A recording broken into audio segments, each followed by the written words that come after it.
To those of you, good morning to those of you on the Pacific Coast and Central Time, and then good afternoon to those of you on the East Coast. We are being recording as you just heard. So I'm Dr. Sangeeta Gupta, and I've been in the DEI space for about 25 years now, researching, publishing, and working in this space. And Mariah and I worked together back around 2007, 2008. We established a cross-cultural and diversity summit in Southern California because there's nothing there in Southern California for people to come together and talk about DEI and cultural competency. And we wanted to create a community that would share information, that could network together and just learn from each other. So we ran that for about 5 years. It was a nonprofit. And then, life intervened and we stopped the series. And then with all the events that were going on last year, we decided we needed to come together and do something to put out information that people could, learn, and so that they could have these conversations that were, respectful and inclusive, and just give them the tools. And so we started the speaker series. Our first speaker was in February of this year. We do a monthly speaker series. And we just do different topics because we want to take a very holistic approach to DEI. So that's what we are trying to do with this series. Mariah, did you want to introduce yourself? Hi, everybody. Mariah, Hayden here. As I mentioned before, we'll Sangeeta explain to you our history together and kind of our heart in the series. Professionally, I'm the executive director of a residential community here in Tampa, Florida. And the folks living, we have about 104 residents here, and the people living here are children that have survived abuse, trauma, a lot of trauma, and have been impacted by the foster care system. So a lot of our clients here at New Life Village, our residents, our children are neurodiverse, because it's pretty typical when you've been through a lot of trauma that different things are associated with that around neurodiversity. So I'm interested in that conversation for that. I'm also interested in this conversation for the spirit of this conference or this series. So we really want holistic tools on how to approach DEI conversations. And so we know this conversation today we're going to have is a lot about how to build an inclusive workplace for neurodiverse individuals. But this is also a relevant conversation to parents, to coaches, to teachers, because we are interacting with children and adults that are neurodiverse in all those areas of our life. And so that's really the theme of this session for both of us, is that DEI conversations are not just at work. They're all around us all the time. And so today is very exciting. Every single person in my household, especially me, is neurodivergent. So I look forward to this as a mother, as a program leader at New Life Village. And I know we have several teachers on the call who are tutoring our neurodiverse children here at New Life Village as well. So this is a really impactful conversation. Thank you all for joining us.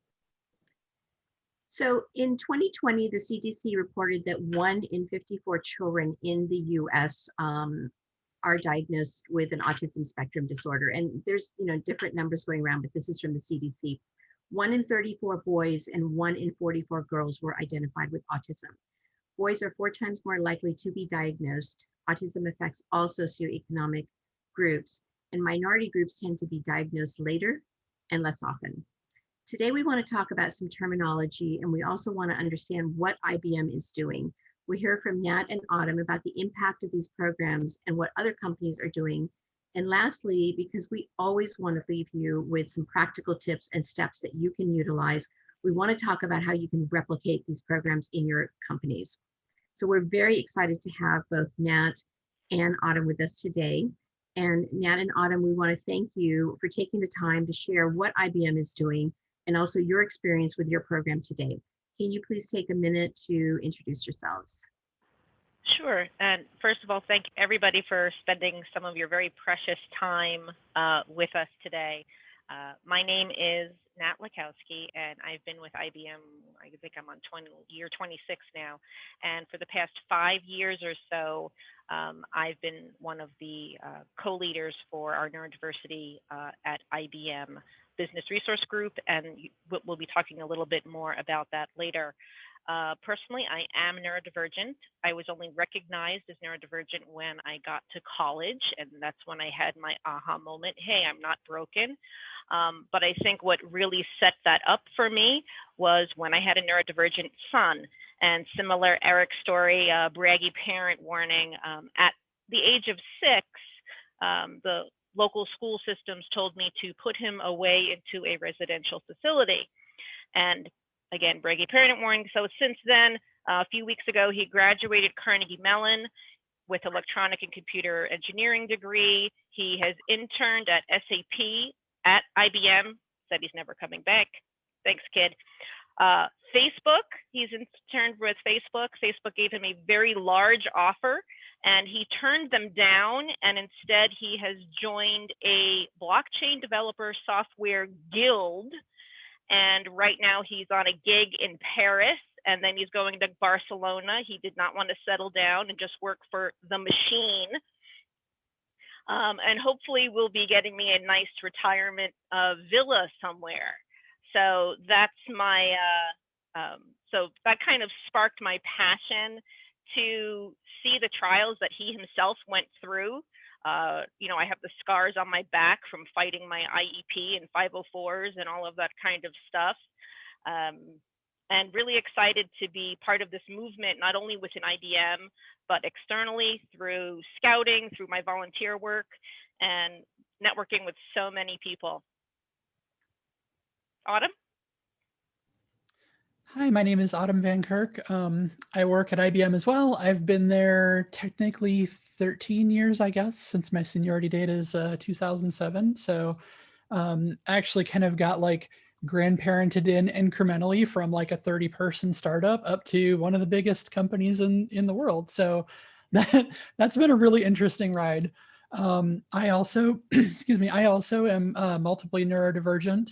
I am autistic, I am ADHD, I have social anxiety, probably OCD. We're working on that one. You know, the diagnostic stuff it's, you know, not an easy process sometimes. And I'm also multiply LGBTQ+. So I am a sapphic, non-binary trans woman. I have countless other micro labels within that community. We can talk shop at any time if anybody's interested in that side of things. But yeah, overall, I'm an outspoken advocate for disability, neurodiversity, LGBTQ+ advocacy. I'm also a supporter of racial, ethnic, and economic equity and justice.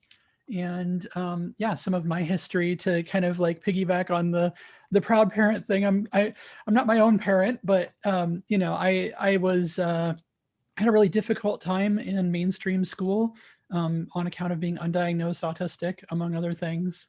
And so I kind of struggled by, scraped by. I ended up having to graduate from an alternative high school where I was able to lead at my own pace, and I whipped through years of stuff in just a couple of months. So I was able to graduate with my class, but I essentially self-taught myself technology. Built a web server out of my parents' closet that dimmed the lights when it turned on. But, you know, that led into what I do today, which is, you know, supporting a lot of the infrastructure that makes a significant portion of the internet work. Awesome, awesome. So we have a short deck today. I'm going to go ahead and share that so we can guide our discussion.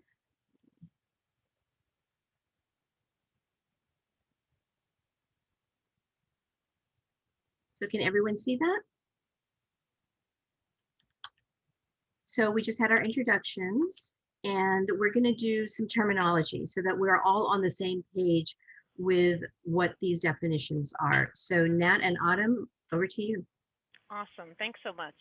So the term neurodiversity, it sounds like from our introductions, most people are not new to the term, but I'll just level set us anyway. So this was first coined in 1998 by a sociologist and not a medical professional, which I think is fantastic. Her name is Judy Singer. She's out in Australia. And it really refers to a social movement, which is moving the variation in the human brain into a diversity factor and to another unrepresented minority. So the neurodiversity refers to the variation in the human brain, and this can regard social, learning, attention, mood, other mental functions, but in a non-medical sense. And these are things that should be embraced and accepted and celebrated, and not something to be cured or masked or hidden. So some of the other definitions that we're going to go through. So the term neurodivergent, and that is used for an individual like myself with a neurological difference. And these differences, depending on where you are, some people have different definitions of what neurodivergent is. And at IBM, we really try to cast the widest net. So for us, a neurological difference that is either innate or acquired over time, and can include differences like autism, ADHD, OCD, dyslexia, dyscalculia, bipolar, and everything that goes through there. And the differences really are seen in intellectual and cognitive abilities, sensory profiles, social and communication style, and other variations, therefore, and should be no different than any other diversity factor. Normally, a population could be neurodiverse, just like a person couldn't be diverse in themselves. So the individual is represented as the term neurodivergent. If you're not neurodivergent, then the term normally used is neurotypical, and this refers to those in that typical realm. So some of neurodivergent differences, we have autism, and there's way too many to mention in this call, so we're just going to talk about a few. So we have autism, which is a neurodevelopment difference that affects aspects of cognition, sensory, communication, socialization, and others. Dyslexia, which is a difference that affects language skills, that includes not only reading, but written, oral comprehension, expression, and other impacts. And ADHD, which is a difference that affects attention, emotions, impulsivity, physical activity, and others. And as Autumn mentioned, there's intersectionality here. So there are many individuals that have many different flavors of neurodiversity, being neurodivergent, and different combinations at the same time. What's really, I think, impactful in the neurodiversity movement is that there is so much self-identity coming out, where individuals are being recognized. They're self-recognizing themselves as neurodivergent, and not being tethered by needing that medical or formal diagnosis to say you are this or you are that, just as you wouldn't go to a doctor to confirm that you are a member of the LGBT community or anything else. It's coming from within, because as Sangeeta mentioned earlier, there's so much bias and difficulty in trying to get that formal medical diagnosis, and does it really need to be? One quick thought experiment I like to do with people, and if you want to play along with me in the chat, I just like everybody to think about a bird. Think of a bird and how it looks and where it moves and where it lives. And if you want to type your answer into the chat, we'll get a little interaction here. We have a hawk.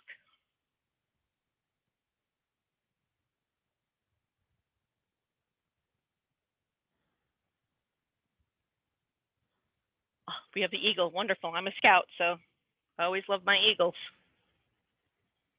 We have a blue jay. We have a falcon. I'll give another minute or two in case anyone else wants to play along.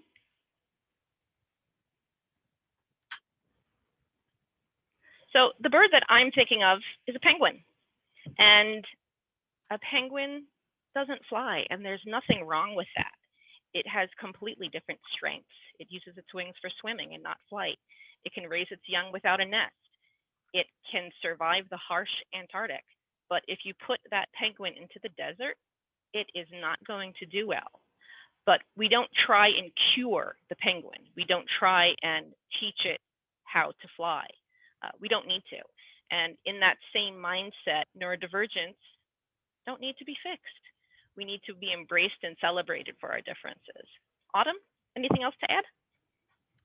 Yeah, you sort of touched on it, but intersectionality is key in these conversations. Intersectionality is sort of like the overall movement, and then you've got the disability movement, and then you've got the neurodiversity movement sort of nested within that. But it's important to recognize the interconnectedness of all of our different statuses. So there are, aspects of a person's identity that might relate to their race, their ethnicity, their religion, their socioeconomic status, any number of things, and all of these things interconnect into systems of oppression that can affect individuals who are particularly marginalized.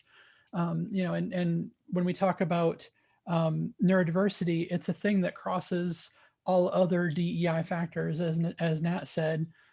You can have people of any race, ethnicity, background, et cetera, who have neurodivergent conditions. It's something that doesn't really pick and choose who it affects. And, we'll be touching on myths later, but, one of the common myths is that it's all white cis men who are autistic. And obviously that's not the case. There's a bit of ring theory involved in there. That's another social justice aspect where you want to put the people who are the most impacted by a particular issue in the very center and amplify their voice outwards.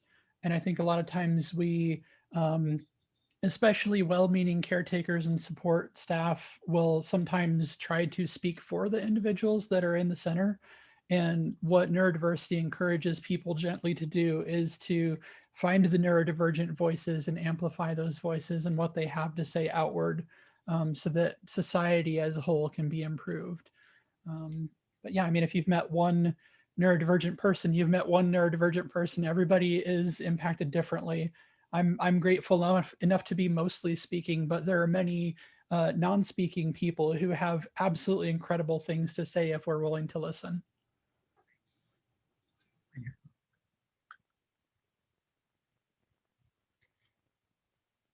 So since we have a small group, we thought instead of sending you all to breakout rooms, we would just have an open discussion.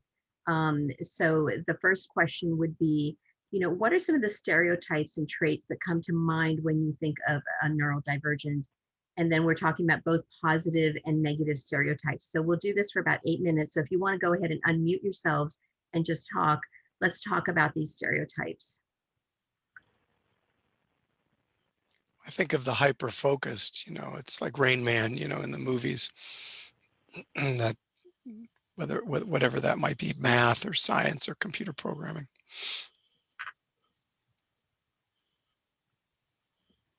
Right. Anybody else? I would add to that. I worked with a neurodivergent population in a previous job, and one of the stereotypes somewhat similar is memory, and having great memory about dates, places, things like that. Another one is especially with the ADHD, that you can't get anything done. My husband, I think of particularly, it's hard to get him to choose something to do, but once he chooses to do it, man, does he do it. And he does a really deep dive, very, very thorough, very researched, very well done. It's just, so he definitely can get stuff done. It's just getting there is a little bit different for him.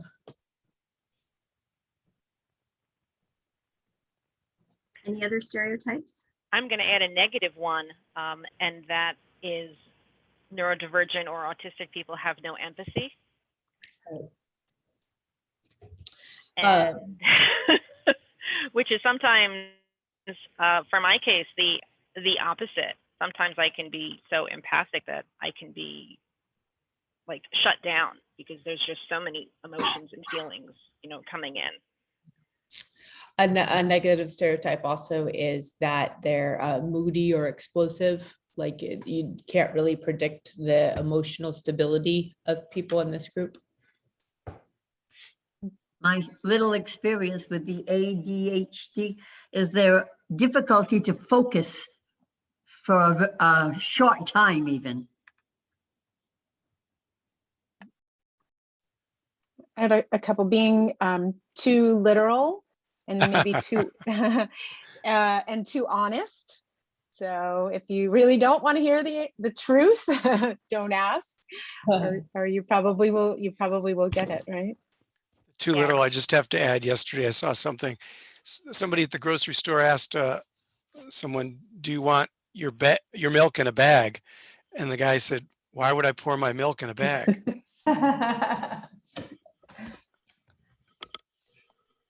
Yeah, my own son got stopped at TSA, even though I turned my whole kitchen into a mock TSA to prepare him to go on his first trip. Like, I rearranged the furniture and I acted like a gruff TSA agent.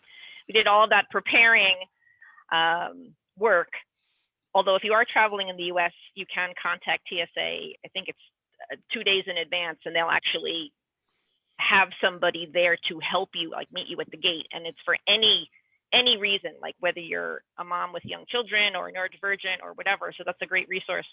But he got stopped by TSA because the gentleman said, you can't have, he had a water bottle and he said, you can't have water in it. And he went, but it's juice. And I'm like, oh, dear Lord, that's not somebody you.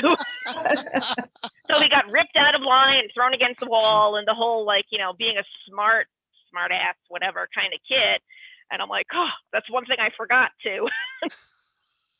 Hyper literal.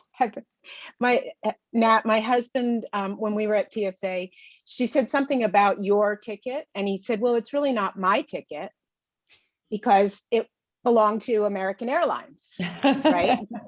And boy, that didn't go over well. Yeah, and I would add as a negative that dyslexics can't read, or that we write everything backwards, or we think of things backwards, which is really not the same. Or even like that, some people say dyscalculia is the dyslexic of math, which is kind of true, but not really. And with all of these myths and stereotypes that we see, we're only seeing like the tip of the iceberg.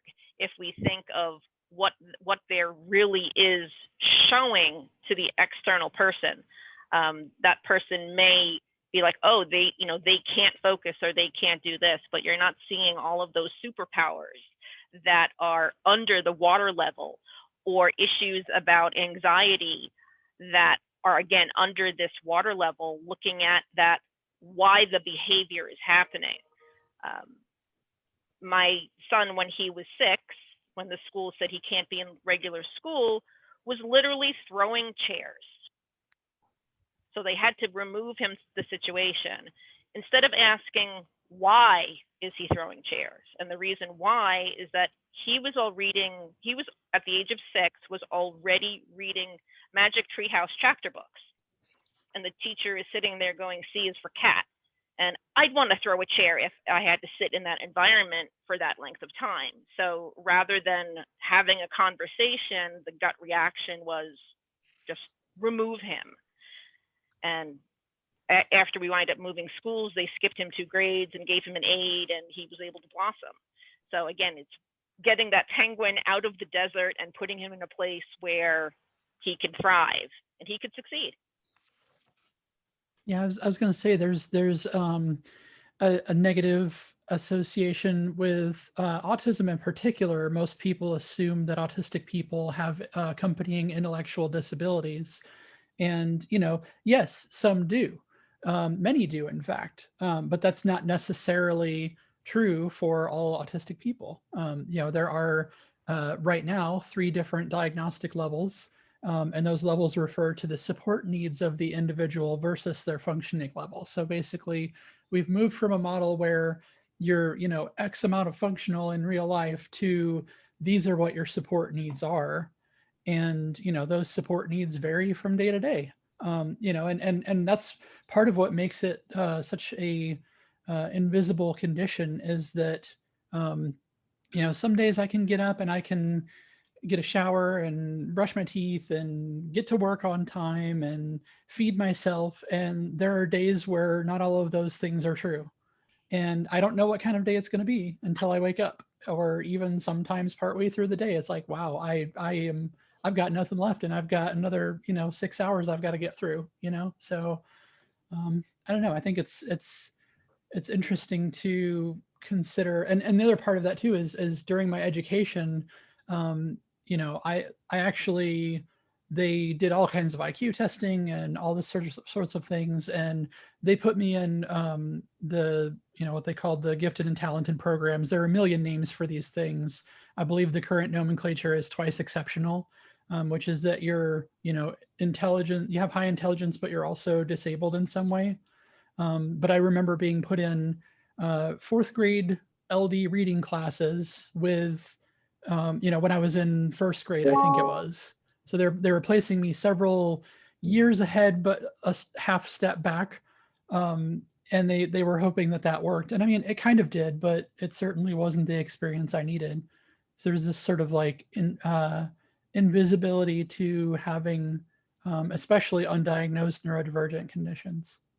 Yeah, and you hit that that dichotomy there of that stereotype of when you say neurodivergent, either you have the traditional high functioning, which, we do not like to use, microaggression against the community. But the people like my son who eat IT code for breakfast, or that are the savants. And then there's the other side of the stereotype that is more high support needs, excluding everything in the middle. And that's something that we need to break, because we're everywhere. It's not just, writing code for IBM and putting pencils in a box, or, whatever it may be. So Nat, that's a really good point. What would you suggest are better descriptors for people to use? Yeah, language is very important in symbols. And I'm just going to grab a quick drink. Autumn, you want to take point on this one? Yeah, sure. So as I alluded to earlier, one of the big things that we're moving away from in the neurodiversity paradigm is functioning labels, because functioning labels don't adequately describe people's experiences.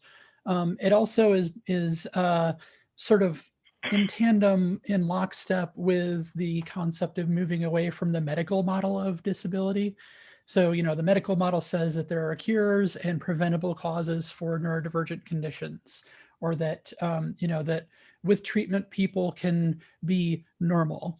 And, really, instead of looking at it that way, the social model of disability encourages us to look at a person as disabled when their society or the environment that they are in doesn't accommodate their needs.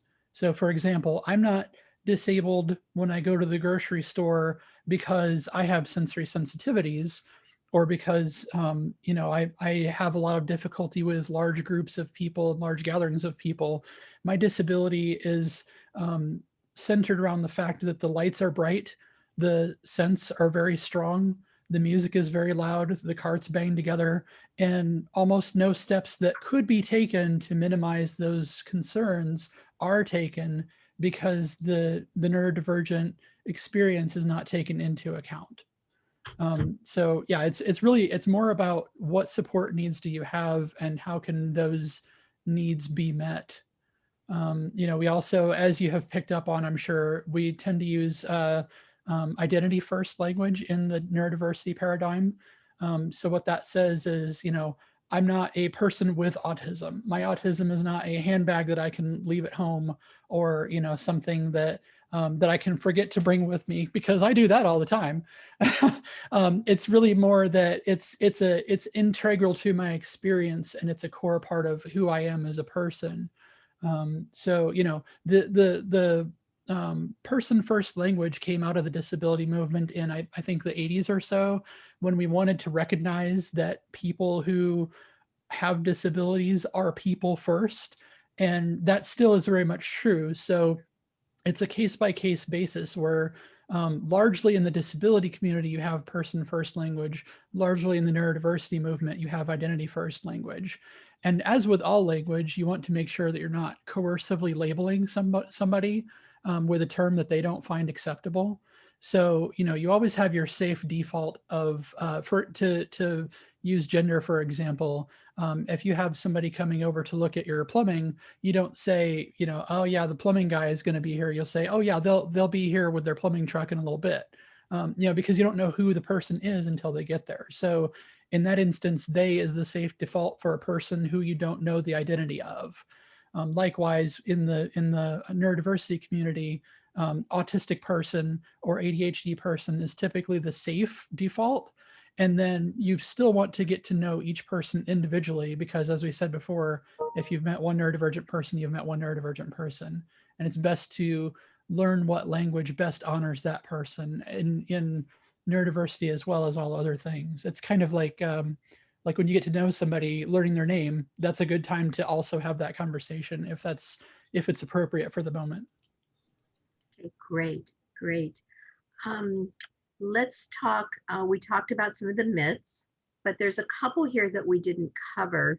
Do you, Autumn, which one of you want to talk about? Yeah, I can talk about that third one, and that really hits that need for self-identifying yourself. A lot of the rubrics and tests that have been developed to find out if you are or are not ADHD, dyslexic, whatever, has bias in them. So a lot of these tests were written for young white schoolboys.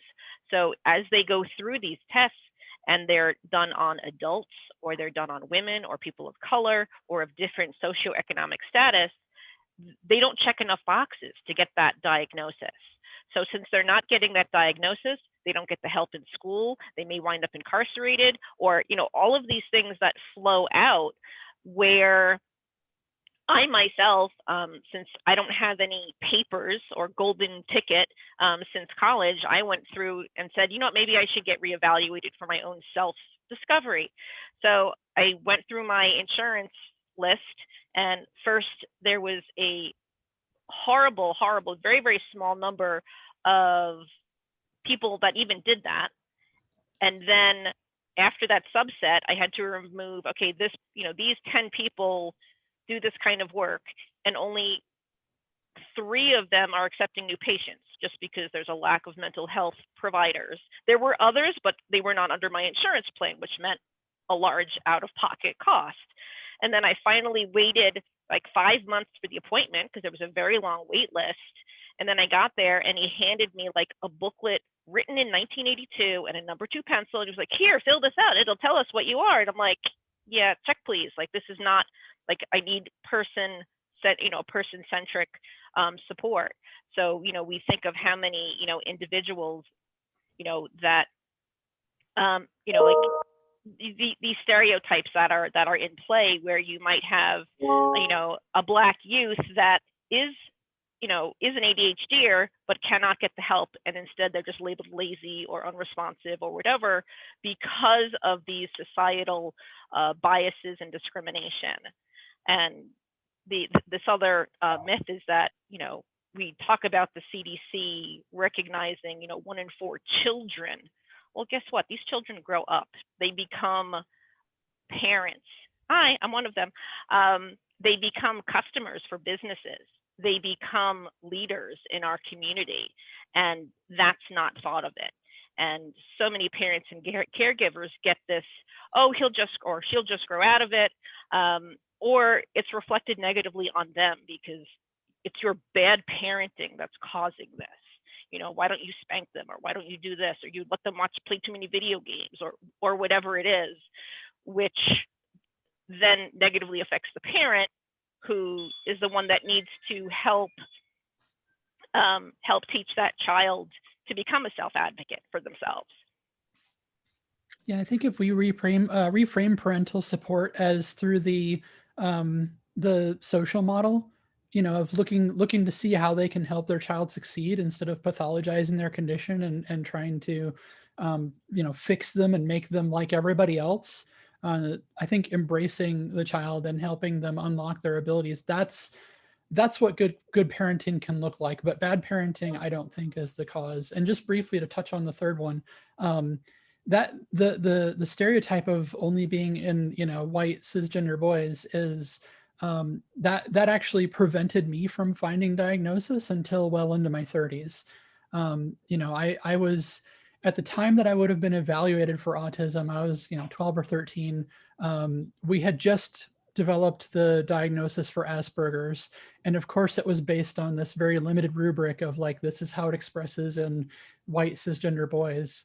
And, you know, there's that's like the classic profile of autism. There's also the masked or camouflaged presentation, where people learn to sort of become little psychologists and watch people and mirror what people do superficially often, but eventually in growing depth.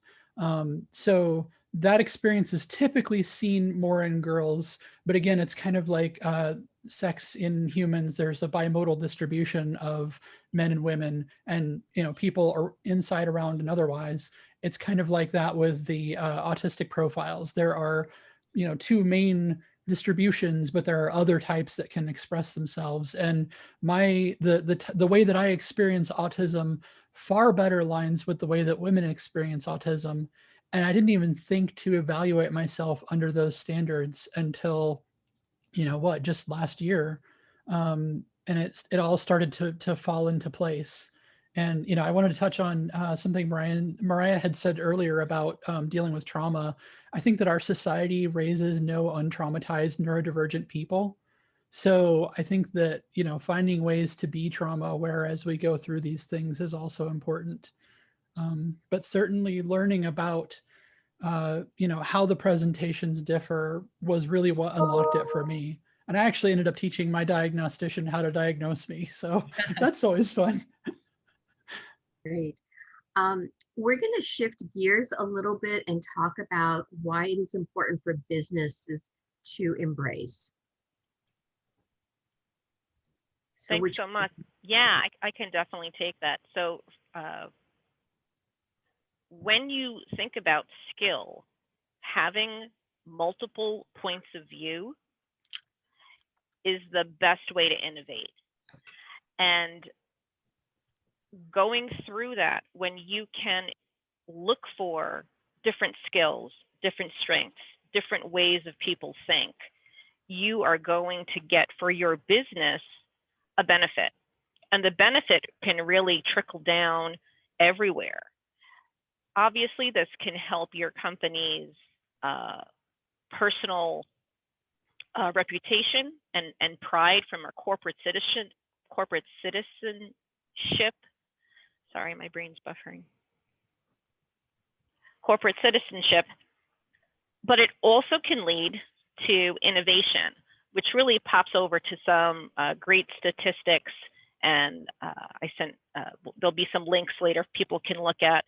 But through MarketWatch, they found that there's an 85% unemployment and underemployment rate amongst college-educated autistic adults. So by underemployment, I mean individuals with like a PhD in machine learning, but they're working at Starbucks. And why? Because they can't get through that interview process because they don't have good eye contact, or they shake the person's hand and it feels like a dead fish, or all of these different unconscious biases that are blockers in front of this. And Kessler Foundation found 66% higher job loyalty. The NIST found 32% new skills and innovation. And JP Morgan Chase actually has been, or I think it's just JP Morgan now, they have been working in this neurodiversity sector for a lot longer than IBM, JP and SAP and many others. So they're now actually having real data to report on studies. And they were able to, they found 48% faster and 92% more productive when neurodivergent talent is accommodated. And I don't even like that word, but when you say in a business world accommodations, people just immediately, they put their barriers up and go, wow, that's going to cost a lot of money. I don't want to do this. You know, they think about lawsuits, or they think about all this kind of stuff. And through all of these other companies that have been doing this for almost over a decade now, they've seen that most of these accommodations cost nothing or are very, very free or so inexpensive. And what's really needed only is an open heart and a growth mindset and candid feedback and having actual discussions there. Natalie, if I can ask real quick, how about how these companies perceive accommodations for neurodiverse candidates with the American Disabilities Act? I'm unclear. You know, I used to work in the durable medical equipment industry. If somebody's in a wheelchair, you get it. Oh, absolutely. But how are the neurodiverse community accommodated through ADA and employers? Yeah, it really goes through, again, it's that, like, if you met one neurodivergent, you've met one neurodivergent. So we can have like, what we've done at IBM is we kind of like have this rolling, list of menus that people say, hey, this has helped me and this has helped me and this has helped me, that can help spark conversations to know what may or may not help. And in all cases, you really just have to have an agile mindset, because this might work, or this might work for this this project. And in most of these times, it's, as Autumn said, it's sometimes not the issue of being neurodivergent, it's how it's perceived. And that's where we need to work on that education. Autumn, do you want to talk about some of the ways neurodivergence can be helped to succeed? Yeah. Actually, I was about to hop in. I do think that this is a conversation that takes place at all levels, to the top of leadership, all the way down to the last person on the payroll. But I think that a lot of it is involved heavily in the recruitment and hiring process.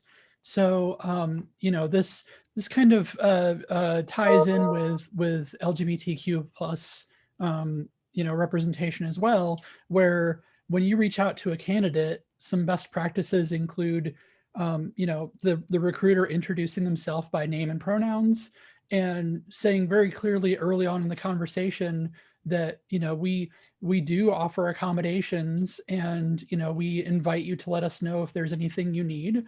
You don't have to ask specifically what their condition is. I'm not even sure if that's legal. That's for other people. But, if you just put it out there that all you have to do is let us know what you need to be successful in the interview process. We'll touch a little bit on this later too, but you put it out there up front that people are welcome to use their name and pronouns, and share things like additional time to answer questions, or specifically being provided a list of questions that the hiring managers will ask of a person before they're asked, so that a person can review, give it deep thought and consideration, and provide a well-rehearsed answer, instead of sort of stumbling over it and being mistaken for somebody who doesn't have their thoughts about them. It sounds particularly enlightened compared to what I would expect from the average employer. Yeah, well, that's what we're trying to get there. We're definitely trying to get there. Okay, great. Some other things include like noise canceling headphones, or just social contracting. And again, this goes back to candid feedback, to be able to have a conversation with your manager to say, if you tell me at 10 a.m. in the morning, you say, hey, at 2 o'clock, can we talk? And then they go away. Well, my anxiety is going to go through the roof. So the next, however many hours that is, welcome to dyscalculia, cannot count. So in that time frame, I'm like, did I forget to do something? Was there a project? I'm going through my old emails to make sure I didn't forget anything. And at 2 o'clock, we'll come, and she's like, oh, I want to talk to you about this new project I think you'd be great for. And it'd be like, oh, why didn't you just say 3 extra words at 10 o'clock? So through social contracting, I could say, you can help me succeed by being very clear, and for me to have the freedom to ask that question, to say, what is this about? Or having the ability to say, just as you would give somebody, maybe a break or two during the day to go pray or pump breast milk or whatever they need, I need downtime. So if you put me in meeting to meeting to meeting to meeting, I need just a few minutes to let my brain buffer. And when we do things like that, it helps everybody. It moves to that sense of empathy, like the curb cut you see on the sidewalk that was developed for one person, but everybody needs that social help. Things like, can I start my day 30 minutes later than everybody else? Instead of coming in at 9, can I start at 9:30 and work until 5:30? So this way, when I come in, I'm not mentally exhausted from the commute or fighting the traffic or the people of the bus. So when I arrive, I have a full battery. I have all my spoons in my drawer. I am ready to go, as opposed to kind of like stumbling, and muddling along. Or things like work from home. And COVID's been a silver lining for a lot of smaller companies that previously have not embraced work from home, because a lot of neurodivergents, not all, again, you met one, can do best working from home because they can control their own sensory environment. And a lot of smaller companies didn't have that option because either they were afraid to embrace it, and now they've seen, oh, that should be on my menu of things that I can offer.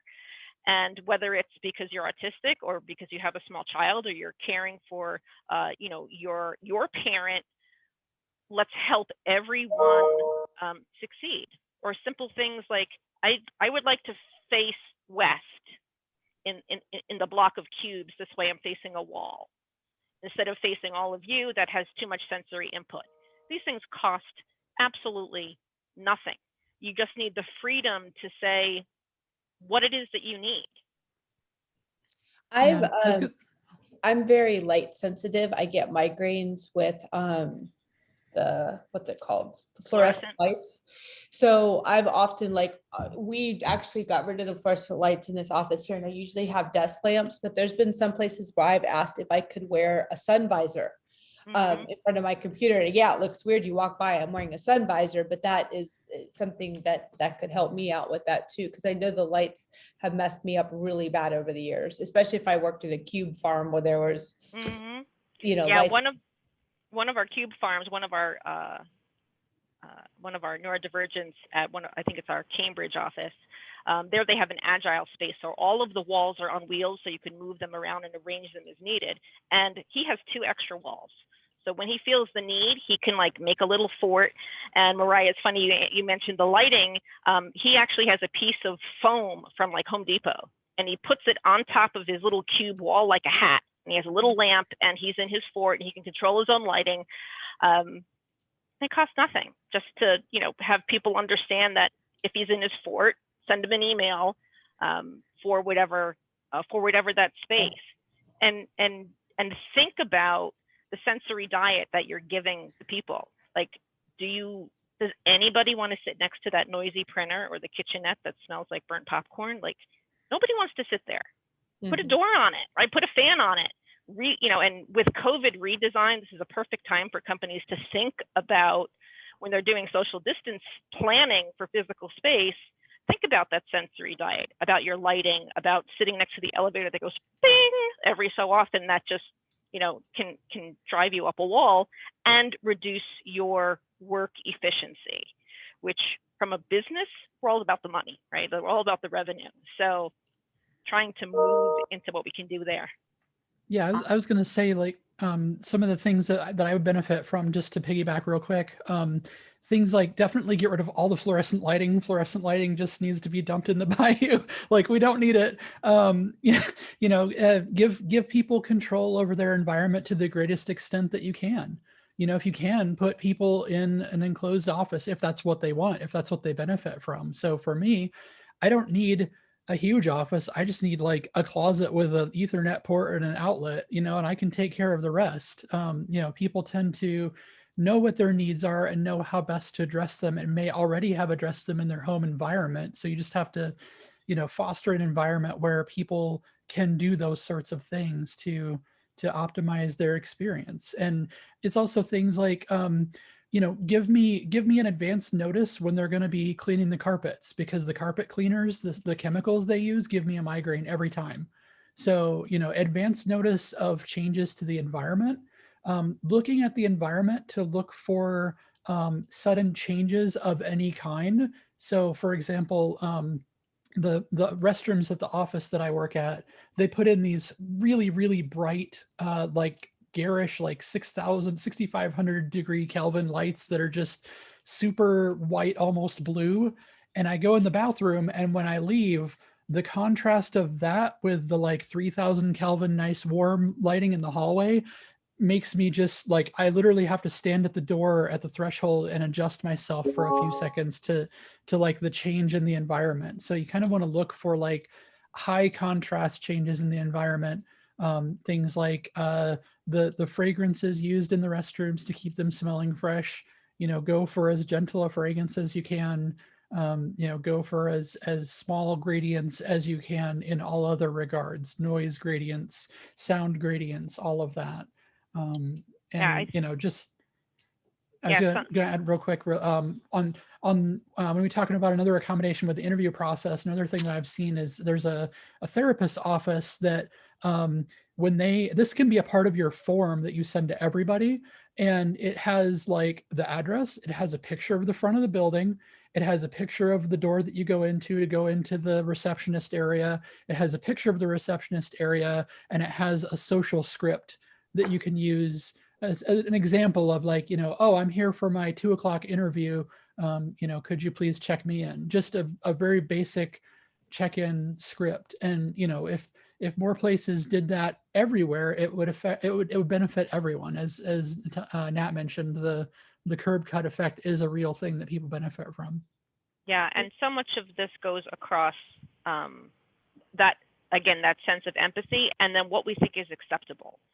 And just a quick example is that, you know, if you were, you know, if you were my boss and I said, hey, I'm gonna take a 5-minute break and go get a cup of coffee, you would be, okay, cool, go get me one.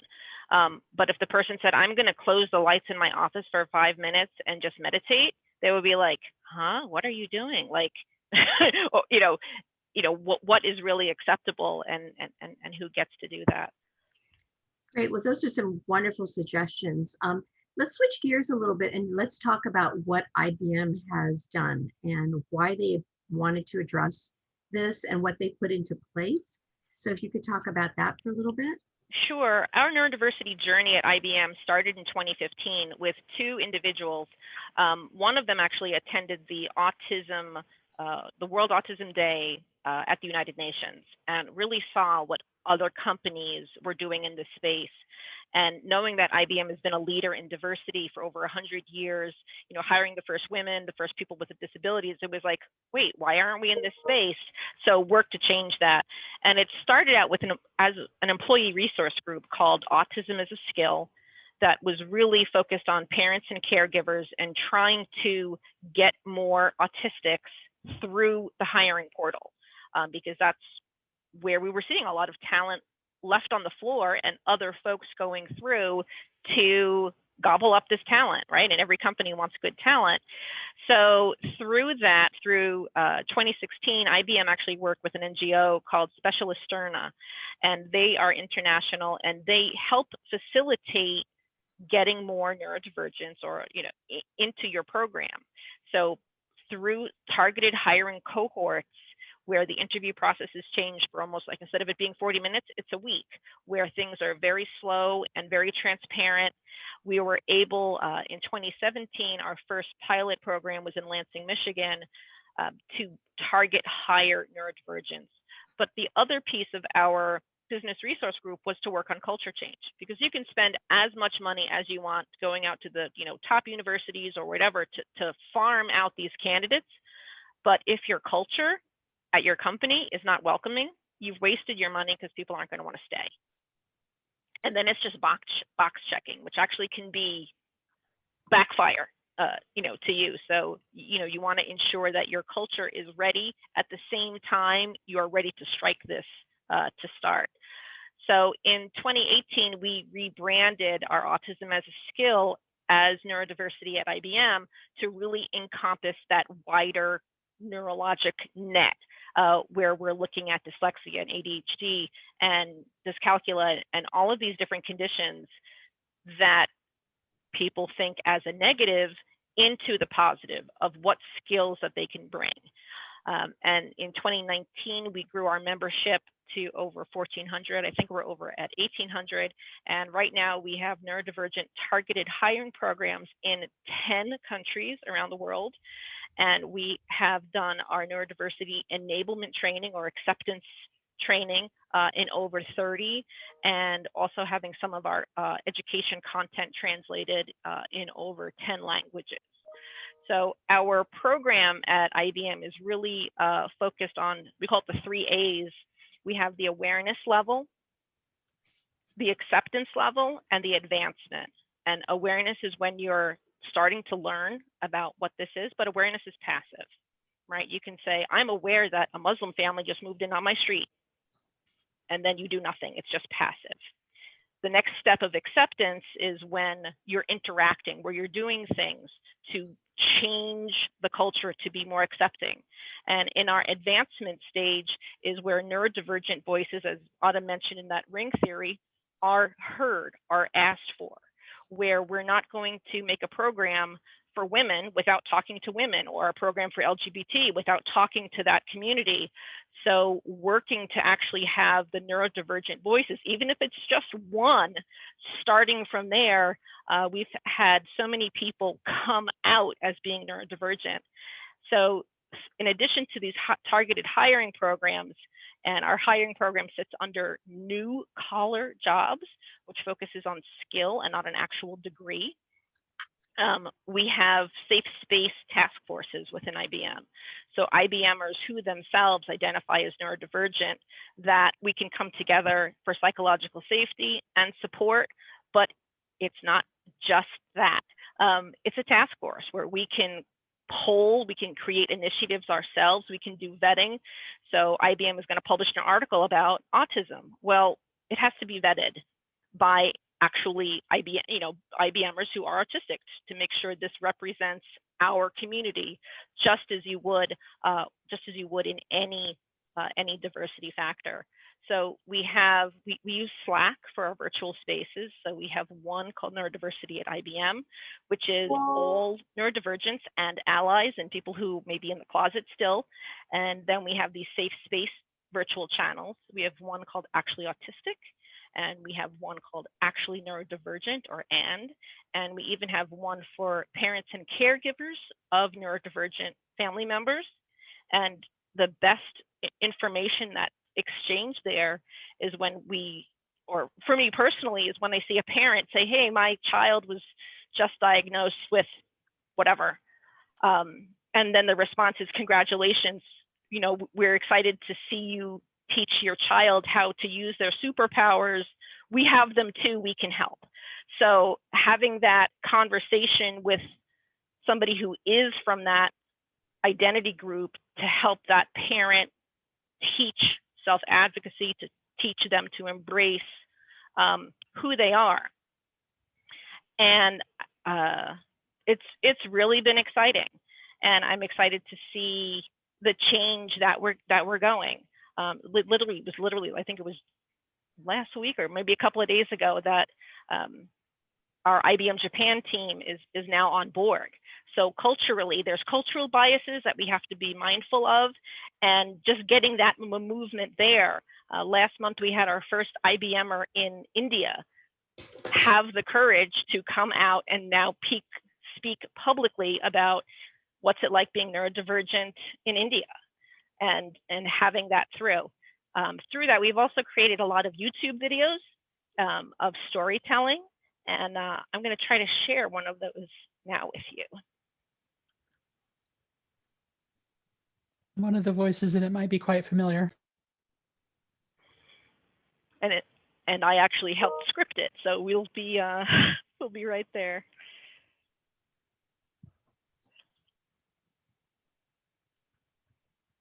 Oops, I think I did not turn on my WebEx sharing sections. Yep, I do. Okay.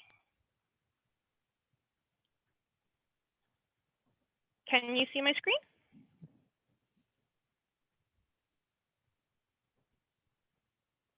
Can you see my screen? Yes. Yeah, looks good. Okay, great.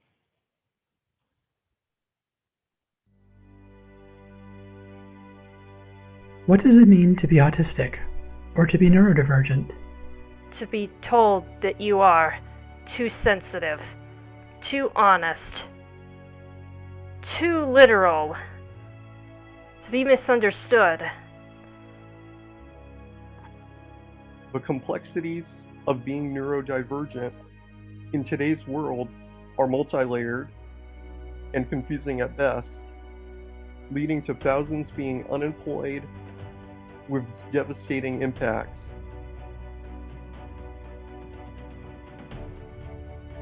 At IBM, we decided to rewrite the rulebooks, break down traditional employment barriers, and to hire neurodivergents globally, like me.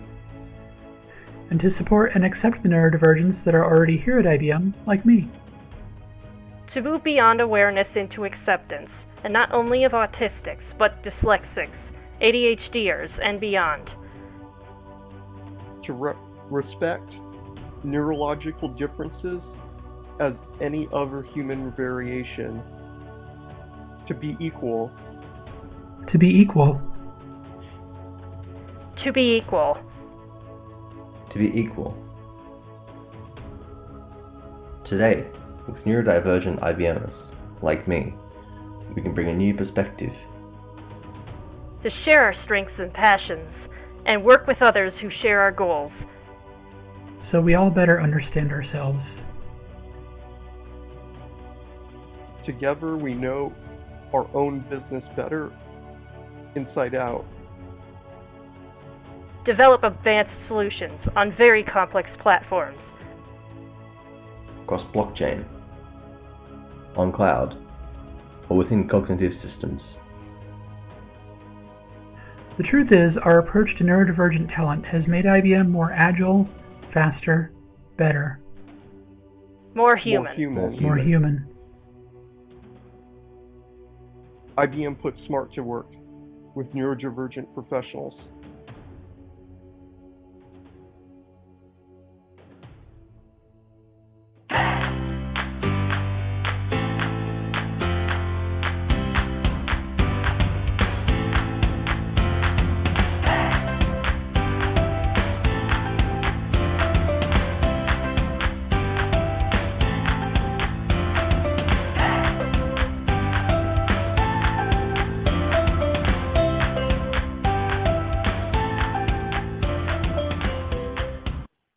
So that's just one of the, love it.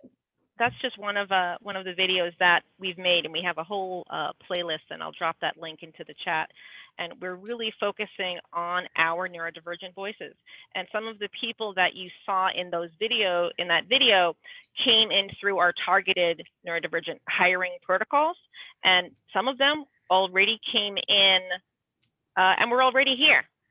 Yeah, there's a question. Yes, I wanted to say that this is such a beautiful follow-up to what we saw on 60 Minutes last Sunday night. Excellent. Wonderful. Thank you so much. Absolutely. And what I think 60 Minutes, and as we talk about this more in the media, which is really exactly what we need to do. Just as we say our pronouns, if we say we welcome neurodivergent individuals, and we put that out there, we wave that flag, it gives people that safe space to know, hey, it's okay for me to put in my interview accommodation or how I can help you succeed, that I need extended time on a test, or I work better visually, or I prefer to have things written down. Level the playing field, remove these blockers that people may have in their head of, oh, they're not looking at me, so that means they're not paying attention, whereas a neurodivergent may not look at you so they can focus on what you are saying. It's almost like closing your eyes and really absorbing it, and not have these blockers in place, or these stereotypes that neurodivergents are only good for IT, for working on computers, where they could be great in HR or accounting, or anything. So Nat, could you talk a little bit about what were some of the lessons learned and what steps companies can take to replicate the success of IBM? Sure. As I mentioned, IBM is not the first at the table here. There are a lot of companies that we have learned from. Some of the key differentiators that I see in our IBM program is three. One, we're global, so we're doing this around the world. Two is that we are co-managed with neurotypical and neurodivergent voices helping leading this charge. A lot of other companies may be doing this, but they don't have that neurodivergent voice. It's being, the program is run by allies, like, I want to help you. Well, unless you actually ask me what I need to help, it may not always work. So I think some of what we've learned is just start. Know that you're gonna, falter, know that you're going to, make a mistake, and that should not keep you from going forward, and just be ready for that candid feedback. The video that I just played, that's actually a version 2 of that video, because we made that video first, and it was one person who was neurotypical reading all of these, like, reading a script that he himself wrote about our program. And we put it out there on LinkedIn and Facebook and social media, and people were like, okay, you're talking about us. I mean, like, the external community, you can do better. And we were like, you know what, you're absolutely right. So I got the script, and I, changed it up to make it a person, making it be about storytelling, like people saying, like me, to really hammer home that this isn't somebody in an ivory tower saying, oh, look at what we've done to help these poor people. These are our own voices. And then we actually got voice artists like Autumn to tell their story. And even when we were editing it, I don't know if you've noticed, one of the individuals in the video has a stutter. And somebody said, oh, let's edit out the stutter. And I said, absolutely not. Are you kidding? This is who that person is. We're leaving it in, and it's not a mistake, and it's not an error. It's showing our true colors. It's allowing people to bring their whole selves to work. And we have about 30 or so videos on that playlist.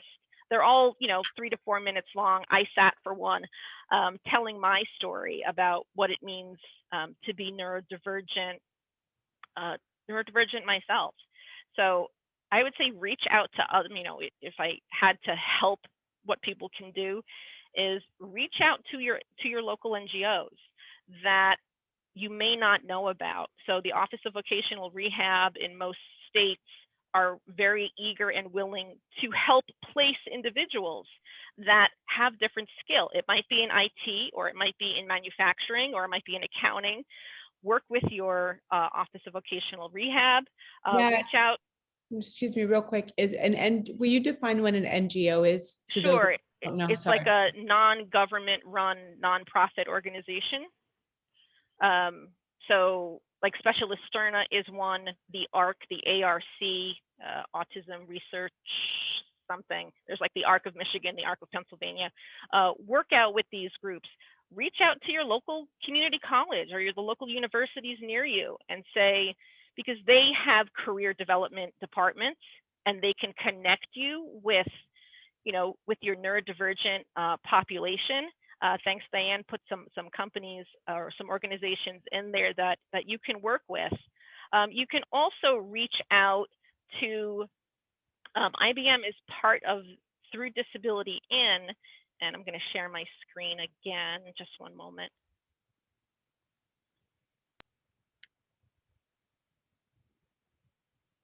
Does that pop up? Can you guys see that? Yep, yeah. Looks good.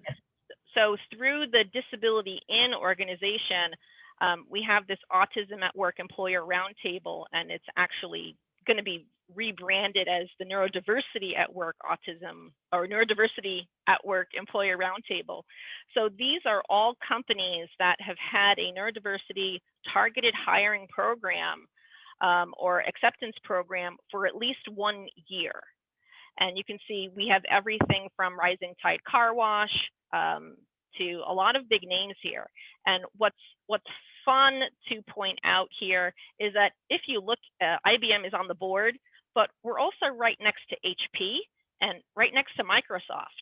So these are competitors to us. So in this space, as Diane mentioned earlier, we're sharing information, we're sharing best practices, we're all trying to move the needle forward, whether it's sharing resumes to say, hey, we can't use this person, maybe you can, or this is what we're doing, and really working collaboratively. And on this website, they do have some resources. One is the Autism at Work Playbook, and this really can be used as a guide to help new companies think about steps they can make to move into this space. And again, that education and that acceptance is really such a key here. We had one individual through our Slack channel reach out and say, and my brain's buffering. It's my second presentation of the day. I'm kind of running on low battery. But we had an individual reach out on our Slack channel to say, the person in the cube next to me is neurodivergent, and he's very open and public about that. And he always takes off his shoes when he's in his cube. And that really bothers me. And how can I have a conversation with him about this? And really through that conversation, he was able to realize that it was his problem, right? The person was not walking around the office with no shoes. He wasn't he wasn't going barefoot. It wasn't a sanitary issue. It was when the person was sitting at his own desk or standing up in his own little space, he'd like to take his shoes off. Is that really a problem? And through that, we almost like had like a laughing, like, oh, what, like, you know, that brain moment where he was like, yeah, I just learned something. But it was great to be at least to have that space, to have that conversation. And it doesn't give the neurodivergent free rein to be rude, but it allows that understanding to say, if a neurodivergent, like if you ask a neurodivergent, how do you look in these pants, right? They may give you the answer that you don't want but need to hear. And you can't get mad at them to say, hey, but on the neurodivergent side, they have to know how to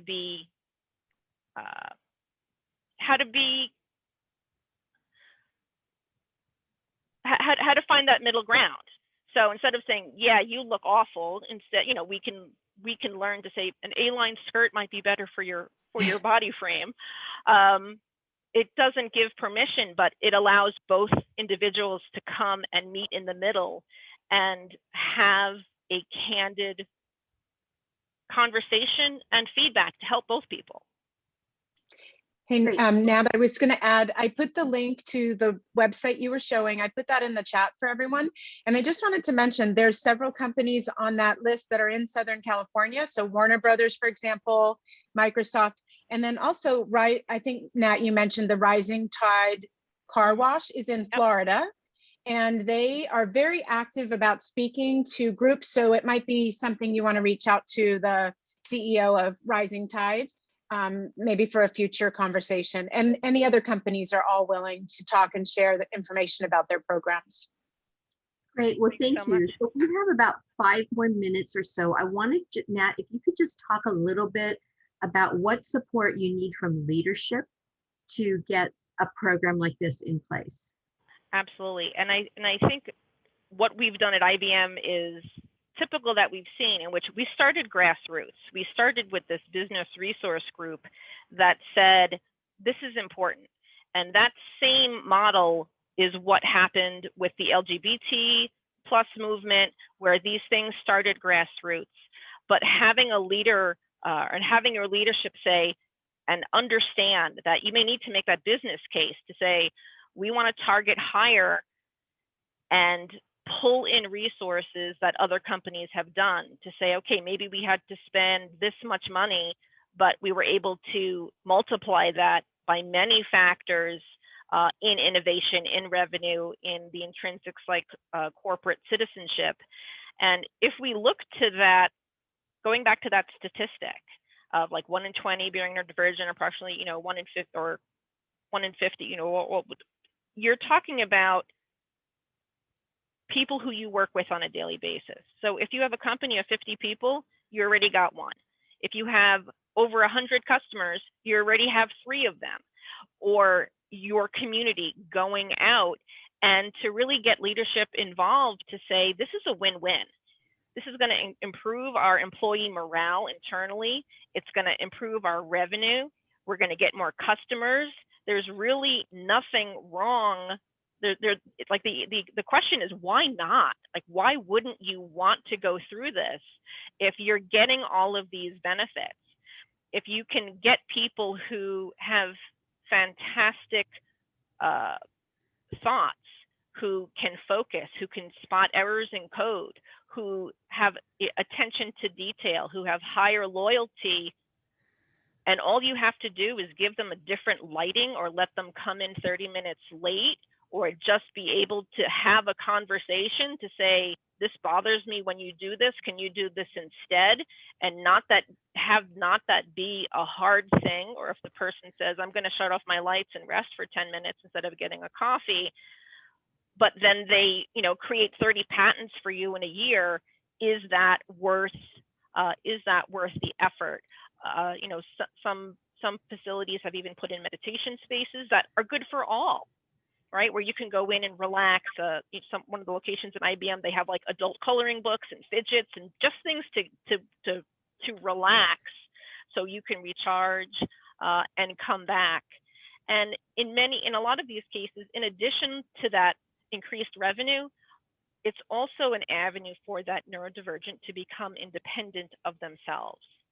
So having my own son go through this journey where he was at Carnegie and they had the internship fair, and it was like in the gymnasium with 1,000+ people and all these little booths, he had to wait in line to get in, and he finally got in. And as Autumn described, as soon as the doors opened, it was too hot, it was too noisy, he was too crowded. He literally got sick in the nearest trash can and left crying, and was like, Mom, I'm never going to be able to talk to one of these people to get an internship. And it was just as discriminatory as if there was no elevator for somebody with a wheelchair. And thinking about what we can do. Can we do quiet hours for these things? Can we have a reverse job fair where the students are sitting at desks and the employees rotate through, so there's less sensory information? And I had to, he called me, and I said, work the problem. That's like my go-to saying with him, like focus on this one problem at a time. And he eventually came up with a solution to email those companies or those individuals, because there was a list, and said, hey, I'm autistic. I can't get to you because of where you are. During the break, can I bring you a coffee and we could chat for a few minutes while it's quiet? Or can I help you carry your posters back to your car because I can't get to you? And the feedback that I got, and yes, I did know 1 or 2 of them, through my ND work, they were like, that just screamed confidence to me. That was like, I want to talk to this kid. I want to find out what he can do, because he had that courage, because he had that self-advocacy skill, which is, I think that goes back to what we can do as parents, to teach those skills, to say, it's okay to say what you need to help you succeed. And like I said, hopefully he's going to get me that nice villa, maybe in Spain. We'll have to figure out where after COVID, obviously. But to just try and have these conversations and wave your flag and know that you're building safe spaces and you're building the future, and why not? And not to be corny, but it really does make us all just more human. It does. Very, very well said. Autumn, do you want to have any last thoughts as we wrap up? Yeah, I guess I just wanted to piggyback off of the message of, what do you need from leadership? And there's all the obvious stuff, right? Like, monetary support and, the business case for doing what we do. But I also think that like something that can benefit leadership is, I just came up with this off the top of my head while Nat was talking, but having leadership be engaged, interested, and visible. Each of those different aspects are sort of like a cornerstone of how leadership can be supportive of this sort of endeavor. So, obviously being engaged, how can I help? What can I do? How do I use my privilege to benefit the group? interested, that also plays into that. It's like, I want to know more about this. Can you tell me more? Just having a innate sense of curiosity, and not the least of which being visible. So, we have fireside chats with our CEO Arvind at IBM, and there's thanks to no small part of effort on the part of our ND folks, but he actually got one of our ND at IBM t-shirts and held it up during one of his fireside chats for the entire company to see. Yes. Diane's got Diane's one. wearing it. Yeah. So, it just like, and another example is we published a diversity report, was it last year, I think, and it said people with autism, and our group mobilized, and within 24 hours, I think, they had adjusted the statement that was on a published document that we had put out publicly. They made that change and put it back out there with the change saying autistic people instead of people with autism. So it's being willing to admit, hey, there's something that we can do better, and being very visible about doing that thing to make the situation better. I think that matters a lot as well. Great. Well, this has been a wonderful session. And, on behalf of Mariah and myself, we just want to thank you so much, both of you, Nat and Autumn, for coming out and sharing this with us. We really appreciate it. And I've learned so much, and I hope to continue that journey. Given the hardships that so many people are facing in our country today, Mariah and I, in lieu of a speaker gift, will be making a donation to a local food bank as a thank you to both of you for sharing your experiences. The recording will be available probably by the end of, well, not this week, but beginning of next week. And you will get an email. Everyone who registered will get an email with a link. So thank you again. And please join us on Tuesday, August 17th for our next session, when we talk about race beyond Black and white, Asian, Indigenous, Asian, Indian, and Latinx perspectives on inequality and exclusion. Mariah, did you want to have a closing comment? Otherwise, we will say goodbye, and thank you so much all for joining. No, just a reminder that this is going to be recorded. I'll send out the link with the recording here in the next couple of days. And then all of the recordings of all of our sessions for the year have been on the website. So for those of you who haven't got to kind of click around and see other conversations, check it out. There's been some really good talks and more to come. But thank you all for coming. Awesome. Thank you very much. Thanks for having us. Thank you very much. Take care. Bye-bye.